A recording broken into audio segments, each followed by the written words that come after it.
Hi guys! Today, Ella and I will going to discuss about two knowledge management model. Ella will tackle Choo-Sense making KM model and I am going to tell you about Wiig's KM model for building and using knowledge. So without further ado, let's get started. Hi guys, my name is Llobrera and for this video, I am going to discuss to you the Choo-Sense making KM model. And let's start with Chunwei Chu. Chunwei Chu is a professor in the Faculty of Information at the University of Toronto. He presented a knowledge management paradigm which emphasizes sense-making, knowledge development, and decision-making, which is very applicable sa mga organizational activities like webinars, forums, concerts, or even a birthday party. Itong KM model na to is makakatulong din na magkaroon ng mas better na plano yung grupo mo or yung organizations para sa isang project by gaining knowledge from other people's experiences. And to further discuss this topic, let's talk about sense-making stage by Carl E. Wiig. So Carl A. Wiig presented that sense-making stage aims to make sense of the information from the outside of the organization and find meaning based on common interpretations of people and developing one's perception of reality by comparing current and previous occurrences. Example nito is nasa industry ka ng event planning and may event kayo na gagawin para sa 7-year-old girl na birthday party. And the main agenda in sense-making is magkaroon ng reasonable meaning ang isang event. Kung bakit mo siya gagawin, anong incentives nito sa grupo mo, and syempre sa client mo. Kailangan mo hanapin yung meaning bakit mahalaga siyang gawin. Dahil lang ba may kita or may kikitain, or dahil gusto nyo rin na mapasaya ang isang bata for her birthday party. With that said, these are 4 processes of sense-making. Sense-making is to create a change in its environment where these are based on people's own experiences, observations, and set beliefs that are clear and plausible. These processes tends to cut the continuity and reduce uncertainty of a certain outline. Example, may experience na yung buong team sa isang children's party. The previous event is nag-hire kayo ng clown, which is isa sa kinatatakutan pala ng birthday celebrant. Kaya naman nangyari yon is dahil hindi kayo nakipag-cooperate na maayos sa parents niya. With that said, para maiwasan na mangyari ulit yon, you will have a proper talk to your clients para mas magkaroon kayo ng concrete idea how you will plan the party. The next process of sense-making is the enactment, which tends to construct an environment by building, reorganizing, isolating, or destroying materials and turning raw data that will allow ambiguous data to be interpreted. Providing you a general example for this is magkakaroon ng assignment each member to present a project proposal for the event, or having a meeting kung saan lahat ng members ay magbabatuhan ng ideas about concept, themes, the do's and don'ts, and the materials needed or other raw information na makakatulong na magkaroon ng successful outcome at magagamit din syempre for the next phase. After having raw data, it's time for the selection and retention process.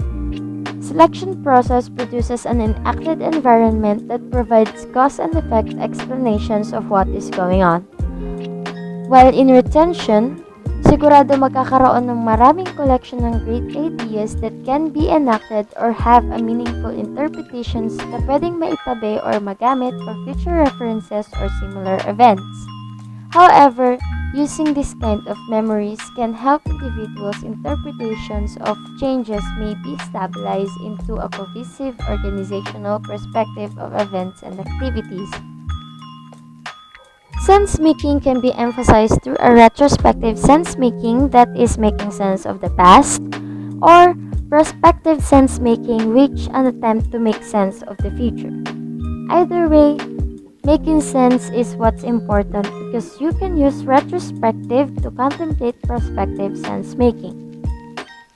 Moving to the knowledge creation stage. An organization has three kinds of knowledge: the tacit that focus on the experience of individuals, explicit that are based on rules, artifacts, and routines, and cultural knowledge in the assumptions and beliefs used by members to assign value and significance to a new information or knowledge. Next in line, which allows you to create knowledge, is knowledge integration by Grant in 1996. This shows results that the knowledge of individuals with specialization can integrate effective knowledge creation, which leads us to Grant to identify four mechanisms of integrating specialized knowledge that economize on communication and coordination. These are rules and directives, which controls actions between individuals na nagpo-provide ng sistema na kung saan yung tacit knowledge is napapalitan o mapapalitan ng understandable na explicit knowledge, which is guide din ng mga members and able to be on track sa paggawa ng knowledge. Next mechanism is sequencing, kung saan sa specific time sequence, it enables to track the production activities na nagpo-provide din ng pre-assigned time slot for each individuals independently. It allows the flow to be in an organized manner as well. In routines naman, routines can support relatively complex patterns in behaviors and interactions between individuals na hindi kailangan ng rules and directives. Kumbaga may idea na sila kung anong gagawin nila at next agenda enable to finish certain tasks, kaya hindi na kailangan ng rules and directives. Another mechanism is group problem solving and decision making. Ito naman yung contrast ng other mechanisms since it relies on high levels of communications and non-standard coordination methods to deal with problems that are high in task complexity and task uncertainty. Kung sa first two, knowledge creation na knowledge conversion is based sa shared knowledge from individuals and knowledge integration is from individuals na may specialties, ang knowledge transfer naman requires experts to interpret meaning of new information. This includes the combination of tacit, explicit, and cultural knowledge. Most likely, many firms forms alliance for the purpose of sharing and transferring knowledge. In the case of General Motors, Toyota Production System ang pinakagustong matutunan ng sistema ng mga motor companies. Dahil doon, General Motors established the NUMI, which stands for the New United Motor Manufacturing Incorporation Plant noong 1984. Isang samahan kung saan magkakaroon ng intimate learning sa sistema ng Toyota na mag-iiwan ng karunungan sa bawat kumpanya. Punta naman tayo sa decision-making stage, kung saan may kinalaman ang pag-identify ng alternatives, projecting the probabilities and outcomes of alternatives, and evaluating the outcomes according to known preferences. Kasama dito yung pag-consider ng rational ideas kung saan nakadepende rin sa contingencies ang pagkakaroon or paggawa ng proper decision. There are at least two features of the environment for decision making ang pwedeng maging makabuluhan. These are the structure and clarity of organizational goal na magkakaroon ng negative impact sa mga preferences and choices, and uncertainty or amount of information about the methods and processes na kung saan magiging successful ang goals. Meron din namang iba't ibang mode sa decision making. Una na dyan is yung boundary rational mode, kung saan gumagamit sila ng reductionist strategy which reduces the need for search, problem solving, or choice kapag mataas ang goal para masatisfy ang representation ng problem solution by selectively include the most noticeable or important features that exceed some criteria rather than attempt to model the objective reality in all its complexity. Moving to another mode, ito naman is pagkakaroon ng dilemma on what solution must be applied or be considered since they are either both good but with different consequences or both bad but with different good outcomes. Dito na papasok ang identification phase, kung saan nire-recognize kung ano yung nangangailangan ng decision at para mas magkaroon ng clarity sa may mga yes and no answer questions. Sunod dito is yung development phase na may action ng kasama para mag-search and mag-design ng routines para sa mga solution ng problema, crisis, or opportunity. Ang pinakahuli naman is yung selection phase. Dito naman ini-evaluate kung ang alternative solution is tamang action to take. Giving an example, applying these three phrases, may webinar na ginagawa ang organization ng isang school.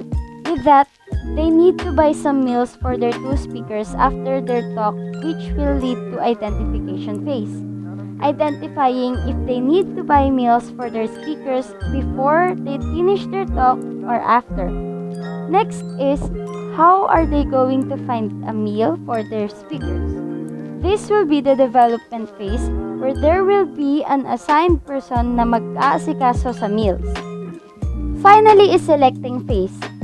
Ito na yung mamimili na siya kung anong meals ang mas better ibigay sa speakers and if it will be their preferred foods. Moving to the political mode, this includes bargaining because the goals are contested by interest groups but procedural certainty is high within the groups. It is more like alternative versus alternative of each group that they both believe is the best for the organization. This could either give fun for each group since may kompetensya between other groups or could create rivalry. Either way, madalas magkaroon ng ganito lalo na kung they have great proposals. And last but not definitely the least is the anarchic mode. Dito naman, when the goal and procedural uncertainty are both high, decision situations consist of relatively independent streams of problems, solutions, participants, and choice opportunities arriving and leaving. Magkakaroon lang ng decision kung sabay-sabay magkakaroon ng problema, solution, participant, and choices. Dito na magiging magkambal ang problema at solusyon. Example, may dapat mag-perform ng intermission number to lighten up a seminar. However, nag-back out ito before the day of the event, and you have a friend who knows how to sing and has a beautiful voice that is willing to perform kahit na impromptu. That person will be your immediate solution. After discussing Choo-Sense making KM model, we are going to Wiig model for building and using knowledge.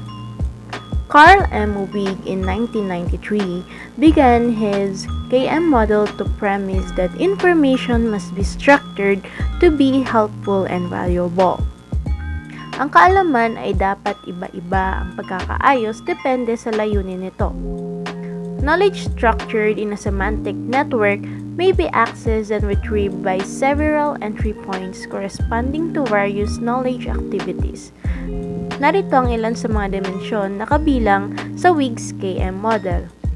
Ito ang completeness o pagkakakumpleto, connectedness o pagkakaugnay, congruency o pagkakatugma, and lastly, perspective and purpose o pananaw at layunin. Unahin natin ang completeness o pagkakakumpleto. Completeness as how much relevant information a source has to provide. Kailangan nating malaman na ang kalaman ay umiiral o existing. Gayunpaman, kung walang sino man ang may alam tungkol sa pagkaka-exist o pagkakaroon nito, hindi ito magagamit. In short, useless. Next ay ang connectedness o pagkakaugnay. Connectedness refers to the specified relationship between knowledge items. Kapag mas maraming ugnayan ng isang konsepto, mas magkakasama at mahalaga ang kabuuan nito. Sunod naman ay ang congruency o pagkakatugma. Facts, ideas, viewpoints, values, judgment, and associative and relational relationship between knowledge items are congruent. Upang mapanatili ang pagkakatugma, ang mga kahulugan ng ideya ay dapat na pare-pareho at ang konsepto ng kaalaman sa kabuuan ay dapat na malinis at pino. Lastly, perspective and purpose o pananaw at layunin. Perspective and purpose relate to the phenomena of knowing something from a certain point of view or for a specific purpose. Karaniwan sa mga impormasyon na iniaayos ayon sa pananaw at layunin. Semantic networks may express several viewpoints on the same knowledge item. The word can be associated with various semantic networks which may be expressed in several viewpoints. Upang mas maintindihan natin, ihahalimbawa namin ang larong nauuso sa TikTok ngayon. Ito ang Got It Game. Ang instruction ng larong ito ay magbibigay kayo ng bagay na unang pumasok sa isip nyo at kapag nasabi nyo na, mag-iisip naman kayo ng bagay na konektado dito. Upang matapos ang laro, kailangan nyong mabanggit ang parehong salita or viewpoints at hindi matatapos ang ugnayan ng mga salita hanggat mahulaan ninyong parehas ang salita. Upang mas malinaw, tara, panoorin natin. This game is called Got It, and here's how it works. 3, 2, 1, Netflix. Got it. 3, 2, 1, The Bridgerton. Crown. Okay.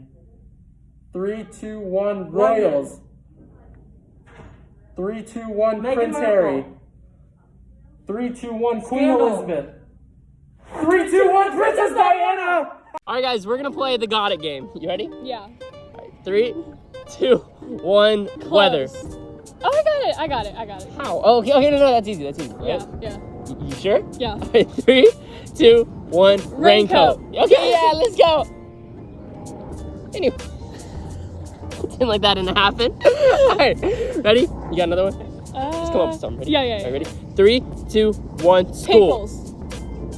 Oh wait, no, that's easy. Okay, come on. No, yeah. Wait, I think I have it. Yeah. You have it? Alright, 3, 2, 1, school lunch. Let's go! Alright, come with another one. Okay, I got it. Alright, ready? 3, 2, 1, Water. vehicle. Okay, this Oh, is no, so this easy. is It's so easy. easy. This is Alright, really ready? easy. 3, 2, 1, submarine. Submarine. What? Boat? I guess that does make more sense. Yeah, that makes so much more sense. Why would you say submarine? I don't know. You said water and vehicles. So 3, 2, 1. Disney. Bacon.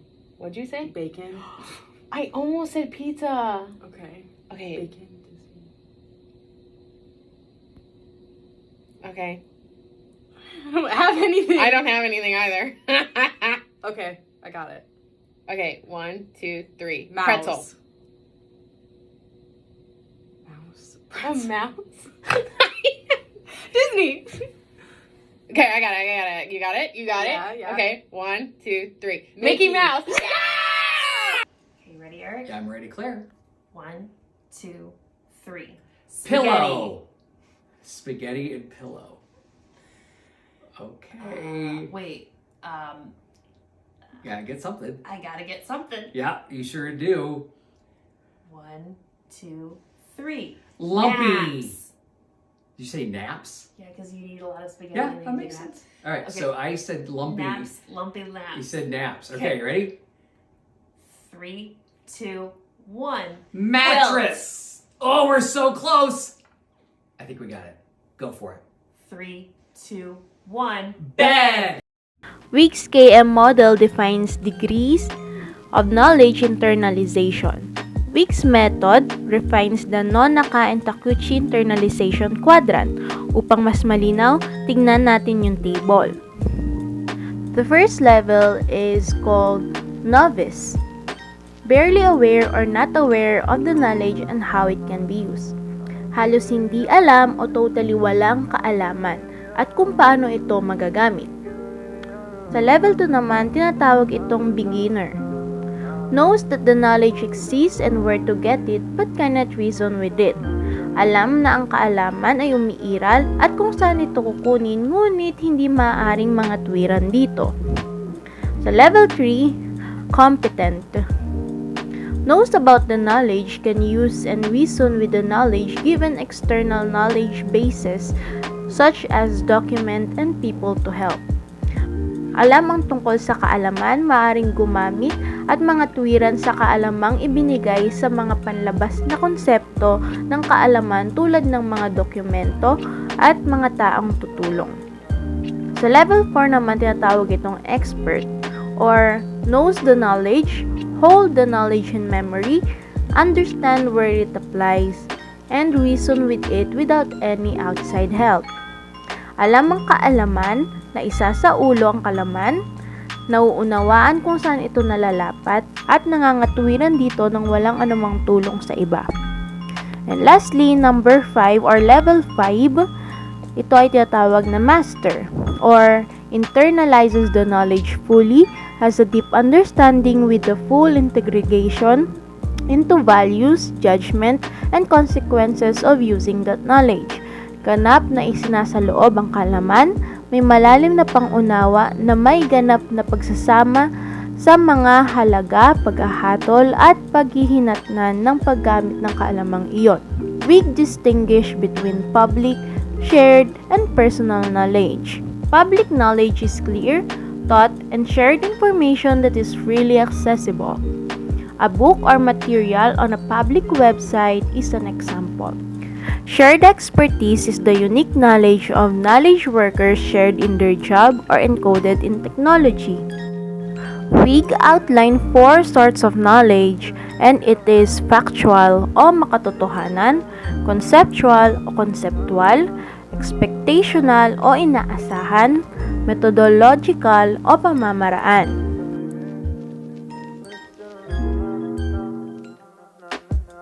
Wiig proposes a knowledge hierarchy consisting of public, shared, and personal knowledge types. The following is Wiig's hierarchy of knowledge forms.